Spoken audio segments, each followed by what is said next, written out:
2 ദിവസത്തെ സന്ദർശനത്തിനെത്തിയ പ്രധാനമന്ത്രി നരേന്ദ്രമോദിയെ വന്ദേമാതരത്തിന്റെ അവതരണത്തോടുകൂടിയാണ് ഓസ്ട്രിയയിൽ വരവേറ്റത്. 1983-ൽ ഇന്ദിരാഗാന്ധിക്ക് ശേഷം ആദ്യമായാണ് ഒരു ഇന്ത്യൻ പ്രധാനമന്ത്രി ഓസ്ട്രിയ സന്ദർശിക്കുന്നത്. 4 പതിറ്റാണ്ടിനിടെ സന്ദർശനത്തിനെത്തിയ ഇന്ത്യൻ പ്രധാനമന്ത്രിയെ ആവേശത്തോടെയാണ് ഓസ്ട്രിയ സ്വീകരിച്ചത്. 2 ദിവസത്തെ റഷ്യൻ സന്ദർശനത്തിന് ശേഷമാണ് മോദി വിയന്നയിലെത്തിയത്. മോദിക്കായി റിറ്റ്സ് കാൾട്ടൺ ഹോട്ടലിൽ ഓസ്ട്രിയൻ ഗായക സംഘം വന്ദേമാതരം അവതരിപ്പിച്ചു.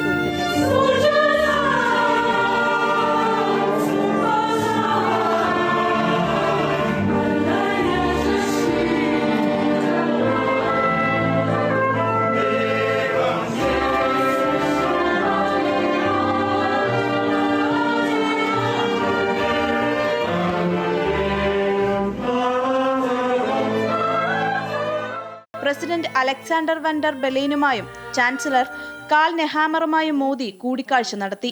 ഇന്ത്യ ഓസ്ട്രിയ സൗഹൃദത്തിന്റെ 75 വർഷം നാം ആഘോഷിക്കുന്ന സമയം കൂടിയാണിതെന്നും പ്രസിഡന്റ് അലക്സാണ്ടർ വൻ ഡെർ ബെലേനുമായുള്ള കൂടിക്കാഴ്ച വളരെ മികച്ചതായിരുന്നുവെന്നും അദ്ദേഹം പറഞ്ഞു.